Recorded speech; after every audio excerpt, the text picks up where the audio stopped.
There's this old joke. How many computer programmers does it take to change a light bulb? Answer, none. It's a hardware problem. But sometimes we have to care about hardware. You know, the slower in real life cousin of software. There's a problem looming on the horizon about something called RISC, and it's as much of a political problem as a technical one. Heather thinks about software. In September 2023, a UK company called Arm Holdings made one of the few notable tech public offerings of the year. Arm was owned by SoftBank, the notorious mega venture fund, and SoftBank was the only seller in the offering. ARM is a clunky acronym for Advanced RISC Machine. ARM designs CPU cores, but they don't make them. ARM is a pure IP company. Semiconductor manufacturers license designs from ARM in order to integrate into their own system-on-chip devices. That means ARM has licensing deals with most of the biggest companies in the world. ARM is pretty much unrivaled in the mobile space. ARM-based processors are in most cell phones and tablets. ARM's biggest competitor is not a company exactly, but an open source standard called RISC-V, which was developed at the University of California, Berkeley, go Bears, and now stewarded by a Swiss nonprofit. RISC, or Reduced Instruction Set Computer, is a microprocessor design that performs limited instruction types at high speed, compared to CISC, or Complex Instruction Set Computer. RISC is reduced in the sense that it only supports two classes of instructions. It supports transfer of data between registers and operates on the data in the registers, but that's all. CISC supports more kinds of instructions, but in the end, RISC runs faster in many applications. Think of this as the difference between hand sewing and sewing with a machine. The hand sewing uses less thread, but can use more custom stitches, but the machine sewing is a lot faster. Okay, here's where it gets a little confusing in a way all too common in the open source world. ARM is actually a RISC architecture, but ARM is a proprietary design based on RISC. RISC-V is an open source design that anyone can use freely.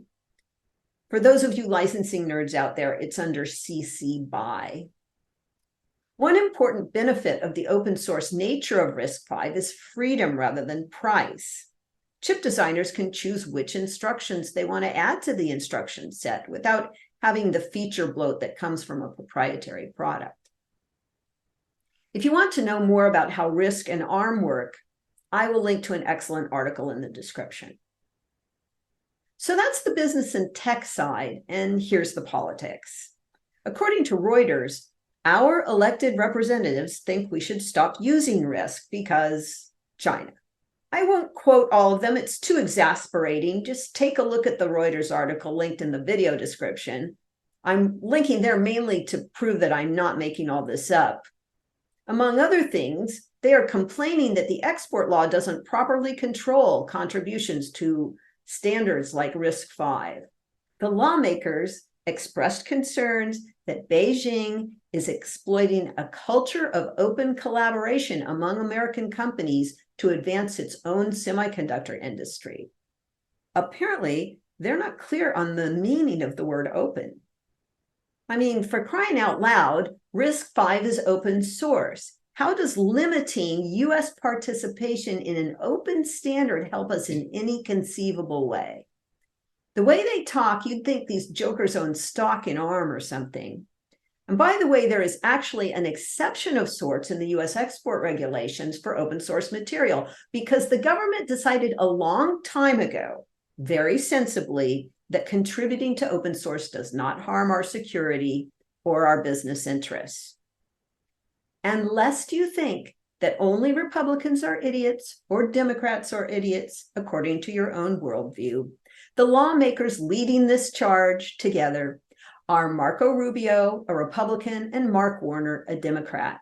And let's not forget that the anti-China policy flogged by Trump is now being flogged just as heavily by Biden.